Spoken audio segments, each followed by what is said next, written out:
Hello everyone, स्वागत है आप सभी का प्राइजिंग एकेडमी में। एक बार फिर से हम लोग पहुंच चुके हैं अपने 38वें लेक्चर पे क्लास 10 की मैथमेटिक्स के। पिछले लेक्चर में मैंने आप लोगों से 3 एग्जाम्पल शेयर किए थे। उन तीनों एग्जाम्पल्स का जो इम्पोर्टेंस है वो बहुत है ना। मैंने आप लोगों को उन तीनों एग्जाम्पल्स के फिजिकल यूज़ भी बताए थे और उन तीनों एग्जाम्पल्स को आप लोग एकदम अच्छे से देख लीजिएगा और उस टाइप के एग्जाम्पल और मिले तो लगा लीजिएगा, है ना। अब हम लोग इस एग्जाम्पल्स में इस लेक्चर में जो हमारा यूनिट 3 था पेयर ऑफ लीनियर इक्वेशंस, इस पूरी यूनिट से रिलेटेड कुछ क्वेश्चंस करने वाले हैं। और इजी क्वेश्चंस तो मैं अब नहीं करवाऊंगा क्योंकि इजी क्वेश्चंस आप लोगों को अब आने लगे हैं। अब मैं थोड़े ऐसे क्वेश्चंस करवाऊंगा जिनमें थोड़ा सा आपका ब्रेन यूज़ हो, है ना। ओके, तो हम लोग इस लेक्चर की शुरुआत टाइम एंड डिस्टेंस से रिलेटेड एक क्वेश्चन है उससे करते हैं जो कि हमारे एनसीईआरटी बुक से लिया गया है। तो फर्स्ट एग्जांपल पे हम लोग चलते हैं। Okay, NCERT exercise 3.7। वैसे ये ऐच्छिक है एक्सरसाइज, मतलब इसको आपकी मर्जी है चाहे करें चाहे ना करें, लेकिन इस एक्सरसाइज में मुझे कुछ इंपॉर्टेंट क्वेश्चंस दिखे तो मैंने सोचा इसको करवा देते हैं। क्वेश्चन नंबर 3 क्या है? एक रेलगाड़ी कुछ दूरी समान चाल से तय करती है। यदि रेलगाड़ी 10 किलोमीटर पर आवर अधिक तेज चलती होती तो उसे नियत समय से 2 घंटे कम लगते, लेकिन रेलगाड़ी 10 किलोमीटर घंटे अगर धीमी चलती तो उसे नियत समय से 3 घंटे अधिक लगते। तो रेलगाड़ी द्वारा तय की गई दूरी क्या है? एक ट्रेन है जिसने एक कांस्टेंट स्पीड से और कांस्टेंट टाइम में कुछ एक दूरी तय की हुई है। अब एक इंसान कह रहा है कि अगर ये रेलगाड़ी थोड़ी और तेज चली होती, यदि ये रेलगाड़ी 10 किलोमीटर पर आवर और तेज चली होती तो हम 2 घंटे पहले पहुंच जाते, लेकिन अगर यही रेलगाड़ी 10 किलोमीटर पर आवर और धीमे चलती तो हम 3 घंटे बाद पहुंचते हैं ना, 3 घंटे और टाइम लग जाता। तो हमसे पूछ रहा है कि इस रेलगाड़ी ने कितना सफ़र तय किया है, कितनी डिस्टेंस है। ओके, इसको सॉल्व करते हैं। चलो, सॉल्यूशन इसका क्या है? सबसे पहले तो हमें इसमें क्या क्या नहीं मालूम है। रेलगाड़ी कितनी स्पीड से चल रही है और कितना टाइम उसने लिया ये हमें नहीं पता है, तो इसको कंसीडर कर लेते हैं। माना रेलगाड़ी की गति बराबर गति या चाल x किलोमीटर प्रति घंटा तथा समय जो लगा इतनी दूरी तय करने में उसको मान लेते हैं y घंटा। ओके, अब अगर रेलगाड़ी की स्पीड इतनी है, समय इतना है, तो दूरी बराबर क्या होगी? अतः दूरी बराबर चाल गुणे समय होता है ना। चाल है x, समय क्या है? y kilometre. ओके, अब हमें यही एक्स वाई फाइंड करना है ताकि हम दूरी ज्ञात कर सकें। तो देखो, अगर ट्रेन ने स्पीड बढ़ाई या घटाई, कम टाइम लिया या ज़्यादा टाइम लिया, उससे ट्रेन की दूरी तो कम नहीं हुई ना। जितना उसने पहले ट्रेवल किया था उतना उसने बाद में भी ट्रेवल किया होगा, है ना। तो अगर हम कुछ ऐसा फॉर्मूला निकालें जिससे कि उसकी कम स्पीड में जितनी दूरी हो और पहले की जो नॉर्मल स्पीड थी उसकी जितनी दूरी हो उसको बराबर रख दें तो हमारे पास समीकरण मिल जाएगा। कैसे मिलेगा देखते हैं। अब प्रश्नानुसार कंडीशन 1 क्या कहती है? प्रश्नानुसार ओके, फर्स्ट कंडीशन क्या कहती है? यदि रेलगाड़ी 10 किलोमीटर अधिक तेज से चलती। ओके, यदि रेल सिर्फ, चलो गाड़ी लिख ही देते हैं। 10 किलोमीटर प्रति घंटा अधिक तेज चलती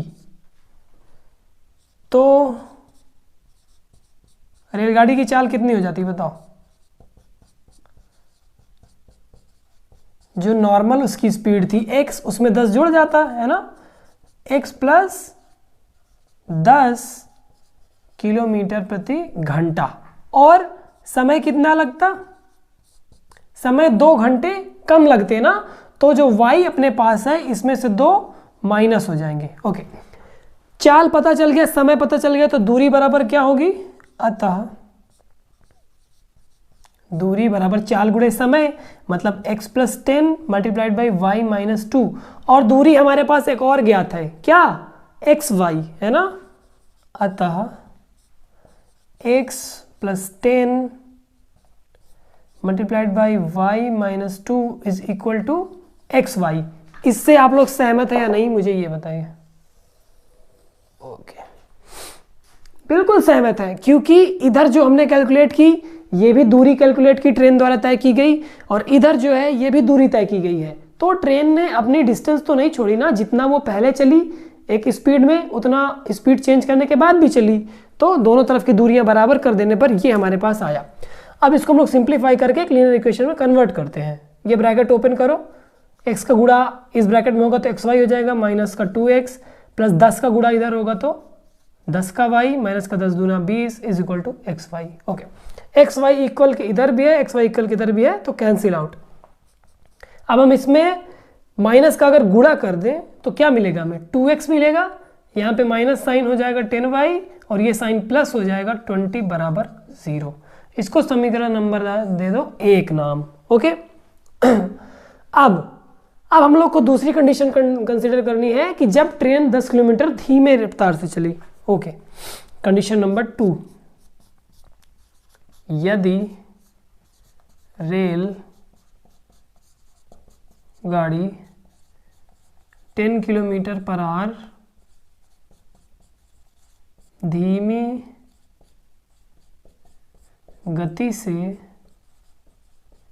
चलती, तब क्या हमारे पास कंडीशन होगी, रेलगाड़ी की चाल क्या हो जाएगी,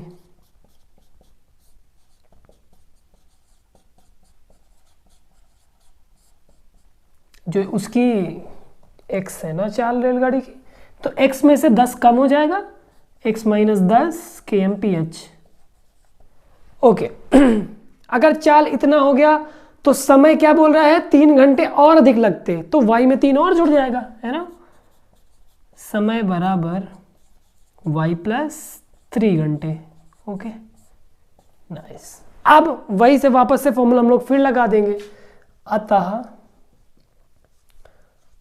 दूरी बराबर क्या फॉर्मूला लग जाएगा, x - 10 गुणे y + 3, और ये किसके बराबर है, xy के बराबर, है ना। तो यहां से ये इंप्लाई करेगा, x का अंदर मल्टीप्लाई कर दो तो xy हो जाएगा प्लस 3x माइनस का 10y माइनस का 30 बराबर xy। मैंने ये दोनों ब्रैकेट ओपन कर दिए, xy फिर से कैंसिल आउट, तो यहाँ से इंप्लाई करेगा 3x माइनस का 10y माइनस का 30 बराबर का 0। समीकरण नंबर 2। एक समीकरण यहाँ पे रखा हुआ है, एक समीकरण यहाँ पे रखा हुआ है, दोनों रैखिक हैं। ओके, यहाँ पे देखो कोफिशिएंट y वाला मैच कर रहा है, यहाँ पे भी y का जो गुणांक है -10 है, यहाँ पे भी y का गुणांक -10 है। तो अगर हमें y को कैंसिल आउट करना है तो दोनों समीकरणों को क्या करना पड़ेगा, घटाना पड़ेगा। ओके, तो समीकरण 2 से समीकरण 1 को घटा दीजिए भाई साहब। समीकरण 2 ये है, समीकरण 1 ये है। ओके, तो घटाने पे अपने पास क्या रिजल्ट आएगा, 10y कैंसिल आउट, 3x में से 2x चले गए तो 1x बचा, 30 में 20 जुड़ गया तो 50 बचा, माइनस का 50 बराबर 0। तो यहाँ से पता चलेगा हमें x बराबर 50 किलोमीटर पर आवर। जो ट्रेन की रफ्तार थी नियत वाली, ये कुछ दूरी उसने समान चाल से तय की थी ना, तो जो ट्रेन की चाल है वो क्या निकली अपने पास, 50। अगर ट्रेन की चाल 50 निकल आई, इक्वेशन 1 में x बराबर 50 रख दो तो हमें समय मिल जाएगा, है ना। समीकरण 1 में x बराबर 50 और एक बार समय मिल गया तो दूरी अपने आप निकल आएगी रखने पर। ओके, 2 मल्टीप्लाइड बाई 50 माइनस का 10y माइनस 20 प्लस 20 बराबर 0। 50 दूनी 100 हो जाएगा, और 100 में एक 20 जोड़ोगे तो 120 हो जाएगा, है ना। 120 माइनस 10y बराबर 0। ओके, अब हम लोग y को उधर पक्षांतर करें तो 10y एक तरफ हो जाएगा और 120 एक तरफ हो जाएगा। 10 से भाग दे दो तो y बराबर आ जाएगा 12। मतलब ट्रेन को कितने घंटे ट्रेवल करना पड़ा? 12 घंटे। उसने 50 किलोमीटर प्रति घंटे की रफ्तार से टोटल 12 घंटे ट्रेवल किया, तो दूरी कितनी हो गई? अतः रेल गाड़ी द्वारा तय की गई दूरी बराबर चाल गुणे समय। चाल है 50 किलोमीटर प्रति घंटा, समय है 12, तो 12 पंचे 60। 600 किलोमीटर टोटल डिस्टेंस ट्रेन ने ट्रैवल की थी, है ना। ये अपने क्वेश्चन का आंसर है। रेलगाड़ी द्वारा तय की गई दूरी ही ज्ञात करनी थी, है ना। तो बस एक ही चीज़ का यहाँ पे ध्यान रखना है, इस कॉन्सेप्ट का, कैसे हमने जो रेलगाड़ी द्वारा तय की गई चाल और रेलगाड़ी की चाल और उसके समय को मिला करके एक्स वाई के इक्वल किया है ना। क्योंकि एक्स वाई रेलगाड़ी की जो पहले समय लगा और पहले जो उसकी चाल थी कांस्टेंट वाली समान चाल, वो दूरी वहाँ से निकल आई। अब रेलगाड़ी ने कुछ दूरी तय करी, चाहे उसकी चाल धीमी रही हो चाहे तेज़ रही हो, जब उसने समान दूरी तय करी तो हम इन दोनों दूरियों को बराबर रख सकते हैं। जैसे ही बराबर रखा तो अपने पास 2 लीनियर इक्वेशंस आ गई और उनको सॉल्व करके हम लोगों ने आंसर पा लिया। ओके, तो अब हम लोग नेक्स्ट क्वेश्चन पे चलते हैं जो कि इसी एक्सरसाइज से है। Okay, next example question number 4 है। ये बिल्कुल आपने जो अभी किया ट्रेन वाला एग्जाम्पल सेम मिलता जुलता है, लगेगा नहीं पढ़ के कि उसकी तरह है, लेकिन जब करने जाओगे ना तो सेम उसी की तरह है। कैसे बताता हूँ। एक कक्षा के विद्यार्थियों को पंक्ति में खड़ा होना है। यदि पंक्ति में 3 विद्यार्थी अधिक होते तो एक पंक्ति कम होती। यदि पंक्ति में 3 विद्यार्थी कम होते तो 2 पंक्तियां अधिक बन जाती, है ना। मान लो किसी कक्षा में कुछ बच्चे हैं, आपने उनकी लाइन बना दी, ओके, और हर एक लाइन में बराबर बराबर बच्चे खड़े होने हैं। अगर आपने ऐसा किया कि हर एक लाइन में 3-3 बच्चे बढ़ा दिए तो जितनी पहले पंक्तियां बनी थी लाइन, उसमें से एक पंक्ति कम हो जाएगी, है ना। लेकिन अगर हर एक लाइन से 3-3 बच्चे हटाकर नई पंक्ति में खड़े करते गए तो 2 पंक्तियां और बढ़ गई, है ना। यही तो कह रहा है क्वेश्चन। ओके, यदि पंक्ति कम होते तो 2 यहाँ पे है, तो 2 पंक्तियां अधिक बनती। तो कक्षा में विद्यार्थियों की संख्या में ज्ञात करनी है। चलो माना प्रत्येक, पहले कुल पंक्तियां मान लेते हैं। माना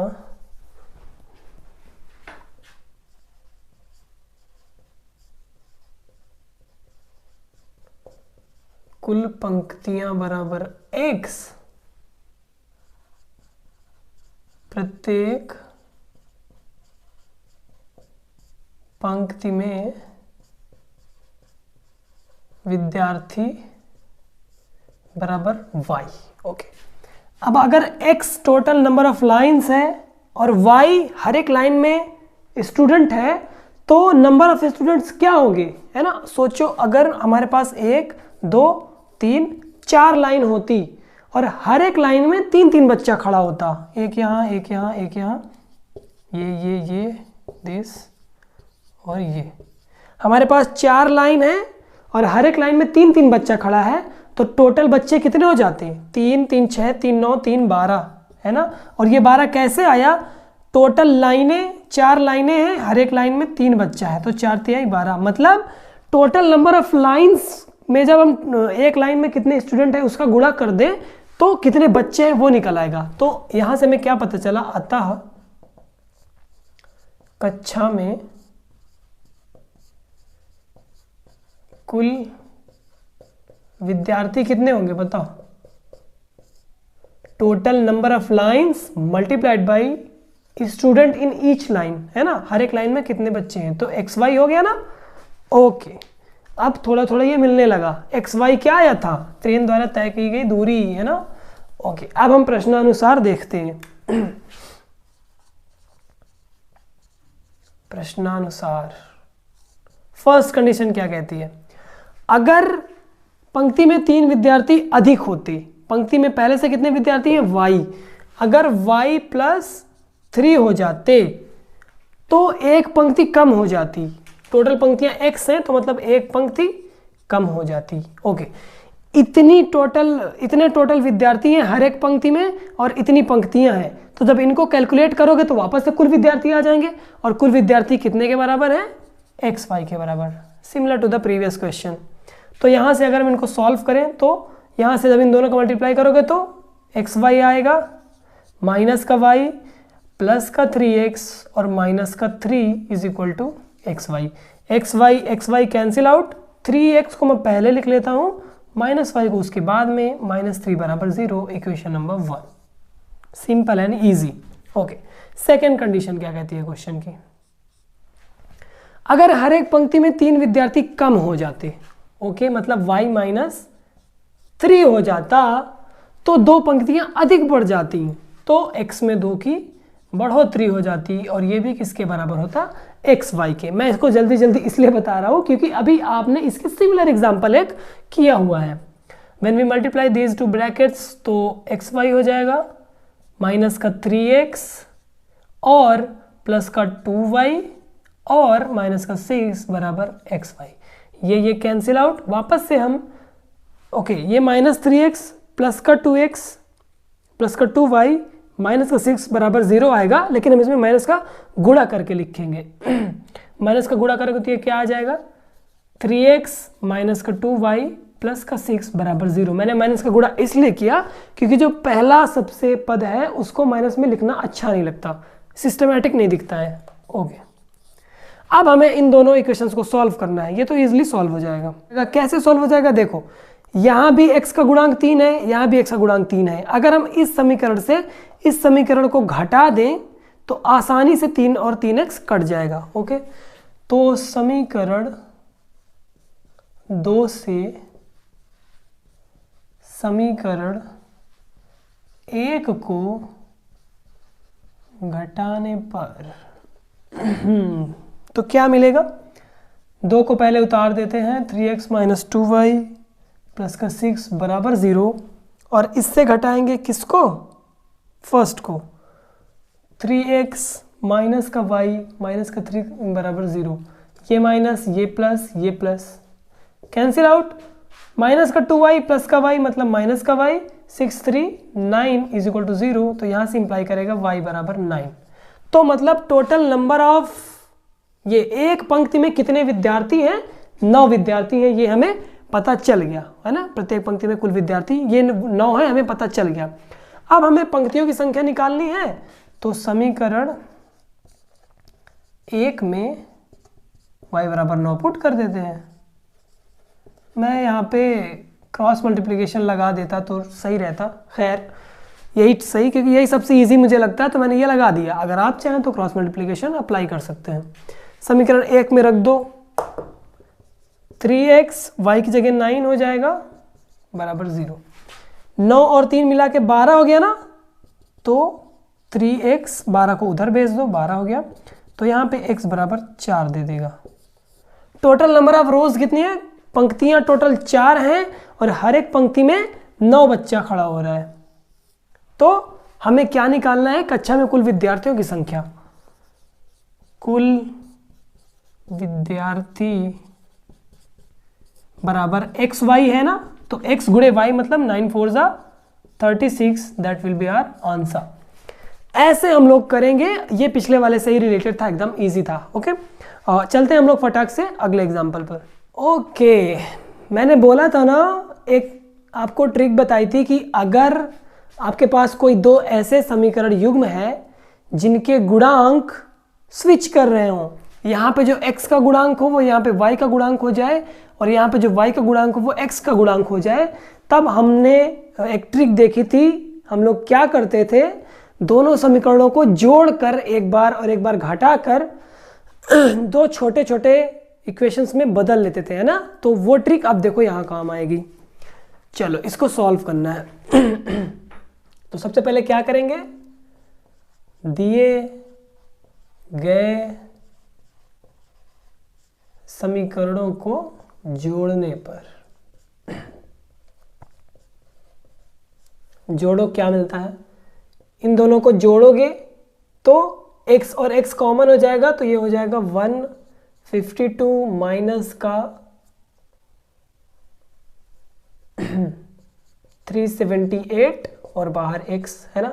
जब इन दोनों को जोड़ोगे तो सेम यहाँ भी आएगा, मैं प्लस ही बाहर रखता हूँ, 152 माइनस का 378 y है ना, और बराबर ये भी माइनस है बराबर क्या आएगा, 4 और 4 8, 7 और 0 7 6। ओके इस ब्रैकेट को हल करो, देखो ये प्लस में है ये माइनस में है, बड़ी चीज माइनस में है तो बड़े वाले का साइन लिया जाएगा। 8 में से 2 जाएगा 6, 7 में से 5 जाएगा 2, 3 में से 1 जाएगा 2, 226 x आएगा और माइनस का 226 y आएगा और बराबर में 678। ओके अब हम लोग ये माइनस का है, इधर से माइनस का 226 कॉमन लेंगे और उधर पहुंचा देंगे तो हमें क्या मिलेगा, x प्लस वाई बराबर माइनस का 678 बटे माइनस का 226 माइनस माइनस कैंसिल आउट। अब देखो 226 से अगर इसको काटेंगे तो कितनी बार में कटेगा, आई थिंक 3 बार में, क्योंकि 3 2 3 6 होता है, तो 3 बार में अगर कटना होगा तो 3 चंगा 18 की 8 असला 1 3 4 3 बार में कट जाएगा, ये 1 ये 3। तो यहाँ से सिंपल सा एक इक्वेशन आ गया x plus y is equal to 3, इसको इक्वेशन नंबर 1 नाम दे दो।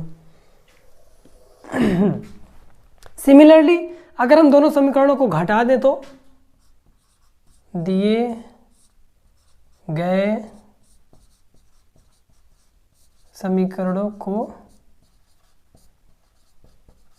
घटाने पर घटाओ, इससे इसको घटाना है तो हो जाएगा 152 प्लस लग जाएगा यहाँ पे 378, क्योंकि ये प्लस हो जाएगा ये माइनस हो जाएगा ये भी प्लस हो जाएगा है ना, 378 x और ये माइनस 152 प्लस 378 y बराबर, अब ये दोनों आपस में घट जाएंगे तो 4 में से 4 चले जाएगा 0, 10 में से 7 गए 3 बचा 5, 530 आ गया। ओके यही तो आएगा है ना। चलो अब इन दोनों को जोड़ो, 8 में 2 जुड़ेगा तो 10, एक कैरी आया, 7 1 8 5 13 की 3 कैरी 1 3 1 4 1 5, 530 x माइनस यहाँ पे भी 530 आएगा y बराबर 530। ओके 530 कॉमन लेके उधर भेजोगे तो x माइनस वाई बराबर 530 बटे में 530 कैंसिल आउट 1, तो this will imply x minus y is equal to 1, equation number 2। कितनी आसानी से, देखो मुझे हंसी आ रही इसको देखकर, कितनी आसानी से हम लोगों ने छोटे छोटे समीकरण में तोड़ लिया। अब हम लोग इनको सॉल्व करेंगे, बहुत ही आसानी से सॉल्व हो जाएंगे। यहाँ पे y का गुणांक प्लस है, यहाँ पे y का गुणांक -1 है, तो दोनों को जोड़ देते हैं। मैं क्रॉस मल्टीप्लिकेशन लगा देता हूँ, चलो बहुत दिन से नहीं, बहुत टाइम से नहीं यूज़ किया। ओके समीकरण 1 तथा 2 की तुलना किससे करेंगे हम लोग, a1x plus b1 y plus c1 बराबर 0, a2x, वैसे एलिमिनेशन मेथड ही सबसे छोटा मेथड है मेरे हिसाब से, इनमें थोड़ा सा टाइम लग जाता है ये सब लिखने में, करने पर कर दो तुलना, a1 बराबर 1 आएगा, b1 बराबर 1 आएगा, c1 बराबर माइनस का 3 आएगा क्योंकि 3 उधर शिफ्ट हो जाएगा, a2 बराबर 1 आएगा, b2 बराबर माइनस का 1 आएगा एंड c2 बराबर माइनस का 1 आएगा। ओके तो x y 1 a1 यहाँ पे सबसे पहले क्या रहता है c1 c2 और b1 b2 है ना, b1 है 1 b2 है -1 और लास्ट में भी 1 और -1, यहाँ पे फिर c1 c2 -3 -1, यहाँ पे a1 a2 मतलब 1 और 1। ओके, अब हम लोगों को मल्टीप्लाई करना है। So this will imply x upon क्या आएगा, इसका मल्टीप्लीकेशन होगा तो -1 है ना, और माइनस यहाँ पे ऑलरेडी रहेगा, 1 और 3 का मल्टीप्लाई होगा तो 3 हो जाएगा, और माइनस माइनस प्लस होएगा तो 3। माइनस यहाँ पे ऑलरेडी है और इसका माइनस प्लस हो गया, बराबर y upon -3 multiplied by 1 will be -3, -1 multiplied by 1 will be -1, so 1 is equal to 1 upon 1 में -1 का गुणा करोगे तो -1 आएगा, -1 में 1 का गुणा करोगे तो 1 आएगा। ओके, सो यहाँ पे x है, x के बटे में -4 बराबर y के बटे में -2 बराबर 1 के बटे में -2, इतना आ गया। अब हमें x का मान चाहिए, तो x -4 बराबर 1 बटे -2, तो यहाँ से मिलेगा x बराबर 2। कैसे मिला कर लो, माइनस माइनस कैंसिल आउट, 4 ऊपर चला जाएगा, 2 दूनी 4। तथा अगर y का चाहिए तो y बटे -2 बराबर 1 बटे -2, तो y बराबर 1 है ना, -2 उधर चला जाएगा, कट जाएगा। ओके, x बराबर 2 आ गया, y बराबर 1 आ गया, है ना। इस समीकरण का हल आसानी से हम लोगों ने निकाल लिया। 2 मेथड हमने इस्तेमाल किए। सबसे पहले इन दोनों को जोड़कर हमने छोटे समीकरण में और घटाकर हमने छोटे समीकरण में बना लिया, उसके बाद क्रॉस मल्टीप्लिकेशन लगा के आसानी से कर लिया। ओके, तो चलते हैं सीधे हम लोग नेक्स्ट एग्जाम्पल पे। ओके, नेक्स्ट जो अपना एग्जाम्पल है, इसमें थोड़ी सी हमें रेखा गणित की मदद लेनी पड़ेगी। वैसे ज़्यादा मदद नहीं लेनी है, बस चक्रीय चतुर्भुज क्या होता है ये पता होना चाहिए। क्वेश्चन कह रहा है ABCD एक चक्रीय चतुर्भुज है, इस चक्रीय चतुर्भुज के समस्त कोण ज्ञात कीजिए। सभी कोणों को इन्होंने एल्जेब्राइक एक्सप्रेशन के टर्म में दे दिया गया है और हमसे पूछ रहा है कि इन कोणों का मान क्या होगा। चक्रीय चतुर्भुज ऐसा चतुर्भुज होता है, ऐसा क्वाड्रिलेटरल, इसको बोलते हैं इंग्लिश में साइक्लिक क्वाड्रिलेटरल। क्या बोलते हैं? Cyclic quadrilateral. ओके, तो ऐसा क्वाड्रिलेटरल जिसके चारों कोण जो होते हैं शीर्ष, ये किसी भी सर्किल पे रखे हुए हो, है ना। ये एक वृत्त बना हुआ है सर्किल, इसके चारों कोण सर्किल पे रखे हुए हैं, तो ऐसा चतुर्भुज को हम लोग चक्रीय चतुर्भुज कहते हैं। अब चक्रीय चतुर्भुज की एक खास बात होती है कि इस चतुर्भुज के आमने सामने वाले कोणों का योग 180 अंश होता है। एक कोण ये बना हुआ है, इसके सामने कोण C बना हुआ है, इसका और इसका योग क्या होता है? 180 अंश होता है। इसी चीज का इस्तेमाल करके हम लोग इसको आसानी से सॉल्व कर सकते हैं। हम जानते हैं कि नहीं जानते थे तो अब जान लेंगे, है ना, है कि चक्रीय चतुर्भुज के सम्मुख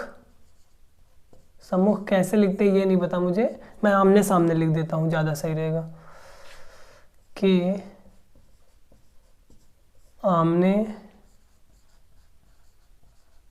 सामने के कोणों का योग 180 अंश होता है। इसी चीज़ का इस्तेमाल करके हम लोग लिखेंगे, है ना। अतः कोण A प्लस कोण C बराबर 180 अंश पहली चीज, और कोण B ABCD होना चाहिए यार, ये कोण B प्लस कोण D बराबर 180 अंश। ओके, अब हम इन दोनों में मान रख दें तो हमें पता चल जाएगा। एंड यहाँ पे लगा देते हैं। कोण A अपना क्या दिया हुआ है? 4y प्लस 20, और कोण C कितना दिया हुआ है? माइनस का 4x। ये बराबर किसके आएगा? 180 अंश के, है ना। एंड कोण B कितना दिया हुआ है? माइनस का 7x। एंड कोण D कितना दिया हुआ है? माने का 7x प्लस 5 है, ओके, प्लस 3y माइनस 5 कोण D दिया हुआ है, ये बराबर 180 के आ गया। ओके, अब 20 को हम लोग अगर इधर पक्षांतर करें तो क्या हो जाएगा, 4y माइनस 4x बराबर 160 है ना, क्योंकि 180 में से 20 घट जाएगा। एंड इधर भी ये 5 और 5 कैंसिल हो गए, चलो ये तो अच्छी बात है। माइनस 7x प्लस 3y बराबर 180। देखो अगर हम लोग 4 से भाग दे दो ये इक्वेशन और छोटा हो जाएगा, है ना। 4 से इसमें भी भाग दो, दोनों तरफ 4 से भाग दे दो, तो ये y माइनस एक्स बराबर 40 आ जाएगा। इसको इक्वेशन नंबर 1 नाम दे दो। एंड इसमें भाग देने का कोई चांस ही नहीं है ना, तो हम लोग y को पहले ले लेते हैं, x को बाद में, क्योंकि यहाँ y पहले और x बाद में है। तो 3y माइनस 7x बराबर 180, इसको समीकरण नंबर 2 नाम दे दो। ओके, एलिमिनेशन ही लगाऊंगा मैं। यहाँ पे माइनस एक्स है, यहाँ पे भी माइनस एक्स है, यहाँ पे y है, यहाँ पे 3y है, यहाँ पे माइनस 7yx था। ओके, अब या तो हम y के गुणांक बराबर करें या तो x के बराबर करें, तो हम y के कर लेते हैं, क्योंकि y के गुणांक बराबर करने में हमें छोटी संख्या का गुणा करना पड़ेगा। ओके, तो समीकरण 1 में 3 का गुणा करके 2 से घटाने पर, तो समीकरण 2 पहले उतार देता हूं मैं। 3y माइनस 7x बराबर 180, और इसमें 3 का गुणा करके देख लो, तो 3y माइनस का 3x बराबर 120। माइनस करोगे दोनों को, y कैंसिल, 7x में से 3x घट जाएगा तो माइनस का 4x आ जाएगा, क्योंकि 7 माइनस में है, और बराबर कितना आएगा 60। तो यहाँ से x की वैल्यू क्या आ गई, माइनस में 60/4, मतलब कि 60/4 कितना आएगा, 4 1 कम 4, 4 5 20, 15। x की वैल्यू आ गई माइनस का 15। ओके, x की वैल्यू इतनी आ गई, तो अब हम इस समीकरण में x बराबर माइनस 15 रख दें तो y की वैल्यू भी पता चल जाएगी, है ना। चलो यही निकाल लेते हैं, फिर उसके बाद का जो क्वेश्चन है वो मैं इधर करूंगा ऐसे। कितने पार्टीशन। ओके, समीकरण 1 में x बराबर माइनस 15 रख दो भैया,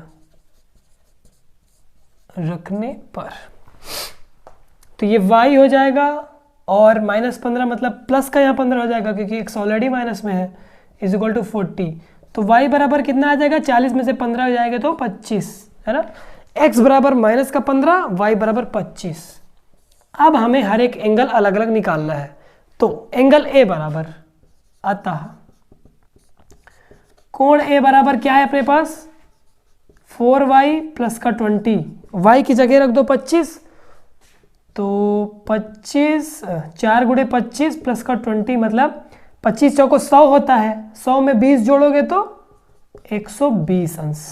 तो एंगल A बराबर क्या आ गया, 120, पहला आंसर। ओके, अब एंगल B बराबर, B कहाँ है, यहाँ है, माइनस का 7x प्लस 5, माइनस का 7, x की वैल्यू हमारे पास क्या ही है, माइनस का 15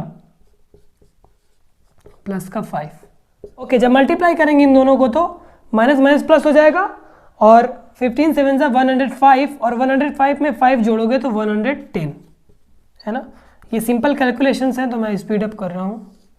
angle B is equal to 110 आ गया। ओके, एंगल C क्या आएगा, और माइनस का 4x है ना, यस, माइनस का 4x, तो माइनस का 4 मल्टीप्लाइड बाई माइनस का 15 इज इक्वल टू 60, तो angle C will be 60 degree. This is second answer और थर्ड आंसर। इसी तरह एंगल D जब हम लोग निकालेंगे तो कोण D क्या है, आई थिंक 3y माइनस 5 है ना, oh yes 3y minus 5, 3 multiplied by 25 minus का 5, और 25 से 75, 75 में से 5 चले गया तो 70, है ना। तो एंगल D बराबर 70 अंश। चारों कोण निकाला है पट्टे से, सॉरी। ओके, ABCD सारे कोण निकाला है। अब हमें कैसे पता कि हमारा आंसर ट्रू है, तो आप लोगों को एक बात ये पता होगी कि चतुर्भुज के अंतः कोणों का योग 360 अंश होता है ना। किसी भी क्वाड्रिलेटरल के जो इंटरनल एंगल्स होते हैं उनको सम करने पे 360 डिग्री आता है। तो इन चारों को अगर हम सम करें और 360 आ जाए तब अपनी कहानी क्लियर है।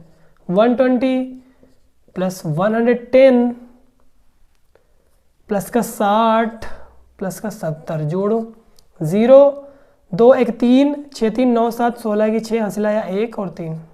ओके, तो मतलब हम लोगों ने क्वेश्चन को सही सही लगा लिया। किस चीज़ का इस्तेमाल हुआ कि त्रिचक्रीय चतुर्भुज के आमने सामने के कोणों का योग 180 अंश होता है। इस चीज़ को लगाकर आप लोगों ने क्वेश्चन को एकदम आसानी से सॉल्व कर लिया है ना। तो ये था हमारे यूनिट नंबर 3 का द एंड। अब अगले लेक्चर में मैं इस यूनिट का रिवीजन करवा दूंगा और रिवीजन के बाद रिवीजन के आई थिंक पहले ही बता दूंगा एक बहुत ही ज़रूरी ट्रिक जो कि टाइम एंड वर्क से रिलेटेड है ना। टाइम एंड वर्क के क्वेश्चंस काफ़ी इंपॉर्टेंट होते हैं, तो आई थिंक वो ट्रिक मुझे बता देनी ही चाहिए। और अगर मैं लेक्चर में नहीं बताऊंगा तो मैं उसको शॉर्ट्स के रूप में अपलोड कर दूंगा, है ना। तो नेक्स्ट लेक्चर में हम लोग रिवीजन करते हैं और उसके बाद अपना जो अगला है द्विघात समीकरण, अगली यूनिट नंबर 4 उसको स्टार्ट कर देंगे सीधे, है ना। तो मिलते हैं हम लोग कल फिर से लेक्चर नंबर 39 में, यस, कल रात 8 बजे। और आप लोग फिर पढ़ते रहिए, मज़ा कीजिए। Thank you.